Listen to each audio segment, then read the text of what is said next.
Hello, everybody, and welcome back to the channel.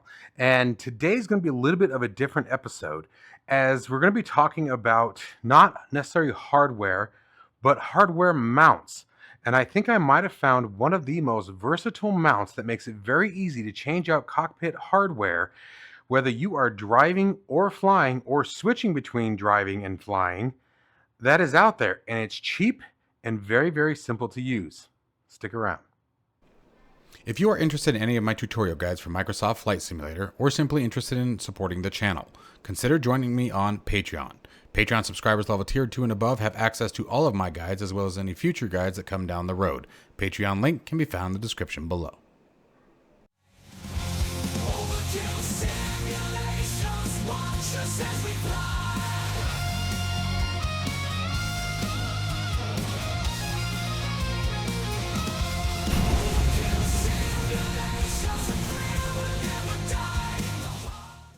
All right, pilots and drivers. So as I said, I am constantly changing out hardware. I'm constantly having to review new products, changing between commercial and general aviation, now switching between flight simulation, driving simulation, all with a single rig. And so I'm always looking for a new way to make that process simple, fast, and just as painless as possible. And I think I might have found one of the coolest little add-ons that you could possibly get. And to start out, a link to this will be down in the description below, so make sure you guys check it out. And this thing is less than $30 and has a absolute wide range of mounting capability. So first, I'm going to tell you guys what I have mounted to this thing so far. I have mounted the Thrustmaster Cougar MFDs to it. Any CDU or MCDU, whether it be wing flex, wing, doesn't matter. Obviously, cell phone. A 15.5-inch touchscreen monitor. And let's see what's already on it. So I'm going to pick you guys up and we're going to go for a little ride here. So here you can see that I have a 10-inch Android tablet on it. But more importantly, if you look to the left of the steering wheel, we have the Gear Falcon TPM mounted to him right now. So now let's obviously get to the part you guys are interested in. Let's talk about what this thing is. So I'm going to bring you over to the other side of the cockpit here.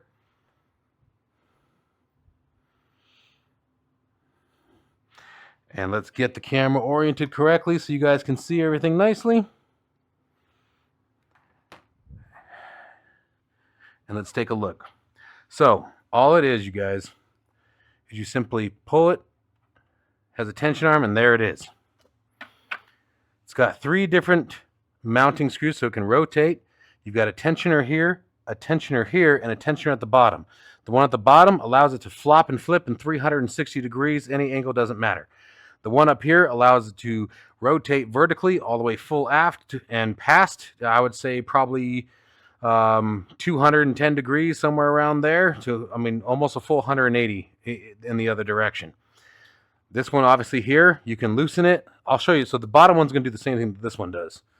If I loosen that, literally allows it to go any way you want. There's that other one I was telling you about that allows the arm to flip up. And then again, there's another one down here that does the same thing this one does. These clamps here, they slide off. And these are just 2 examples I'm going to give you guys here. But here they are. They're just little arms, and they come with, I think, 3 or 4 different sets of them. Different lengths, so that way you can set different, obviously, expansion points. All right, so now that you guys have seen the TPM on there, let's get a closer look at what this thing looks like. You can see I've created a custom mount for it. Like I said, I'm always into DIY. But here it is. So from this angle here, you can see you undo this one, and you get that full 360-degree rotate spins on this ball. This one here gives you the vertical axis forward and back. This one up here gives you the same thing, gives you that full 360 degrees.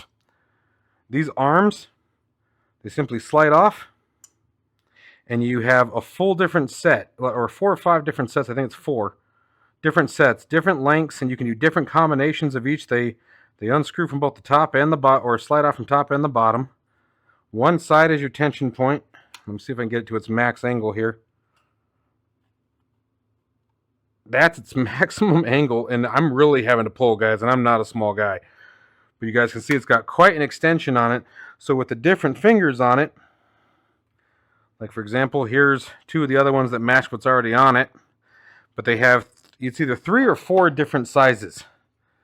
But this thing has been so versatile and so easy to use. I have switched out tablets. I mean, everything that I showed you guys in the beginning, I have used with this.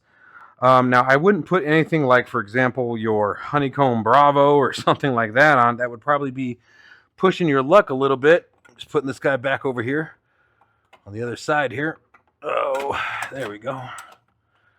But it's been an absolute dream, you guys. Because I'm constantly trying to figure out different ways to enhance the experience for everybody, I wanted to share this one with you guys. I thought that this would be a really cool one to share with you.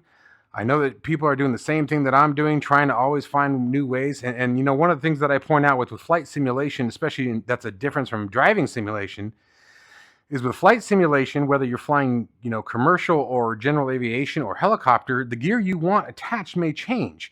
Or like even going back to the MCDU that I showed you guys earlier, if you're flying Boeing versus Airbus and you want a very quick, I mean, it is so easy, you guys. It's so easy. I'm gonna take this, hopefully you guys can see it. Let's see here, where's my extension side? It's because I have it loose right now for you guys' benefit, but that's it. That's it. And now, and like, if you push on it, and again, it's loose because I was showing you guys how it moves. I mean, it's that fast. When I rotate it up, put the TPM on it. You know, I put it on its back, TPM, boom. And by the way, this is from Gear Falcon again. This thing is phenomenal, you guys. Absolutely phenomenal piece of hardware. Trim wheel, everything. The nice thing about this, not to get on a side tangent, but you have that fine mixture control and prop control, so you can actually turn it. And then if you want full range, you actually have to push the, what is it, Cavalier? Is that what these are called?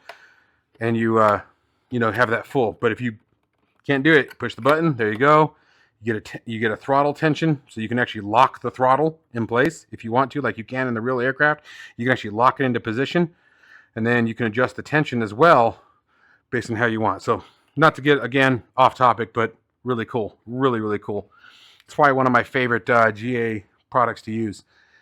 Anyways, guys, I just wanted to share that with you real quick. I know that's really crazy. I know it's sort of an oddball video, but you know, I know that everyone else is doing the same thing that I'm doing. You know, we're always trying to find different ways to better the flight sim experience or driving experience. And what I like is that they're low profile too. Like they take up no space. They're just that skinny little arm and a place to mount it. And then, you know, you can do whatever you want. If you want it at a higher or different angle, you could always make a wooden pedestal or a metal pedestal. If you're like me and you're into metal fabrication, you know, it's just, it's a really versatile thing. And the more I use it, and I've had one for a long time, and the more I used it, and the more I started seeing different applications for it. And today is when I busted all this stuff out and was like, put that on there, put that on there, put that on there. And it just kept taking it. The other one that fits on it is the WingFlex Mini Cube, the Mini FCU.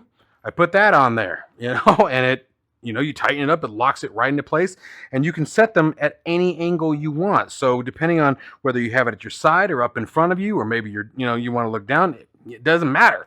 And the fact that it can take anything from a 10-inch screen to a 15.5-inch touch screen. And by the way, it can go bigger than that touch screen.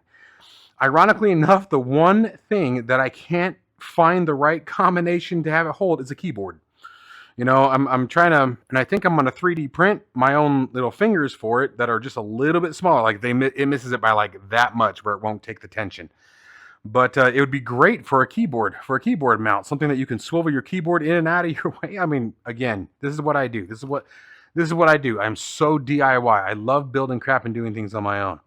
So anyways, wanted to share that with you guys. Hope you think it's as cool as I do. I know I'm a nerd at the end of the day, but hell, I'll take it. As always, guys, stay safe and healthy. I'll see you in the next one.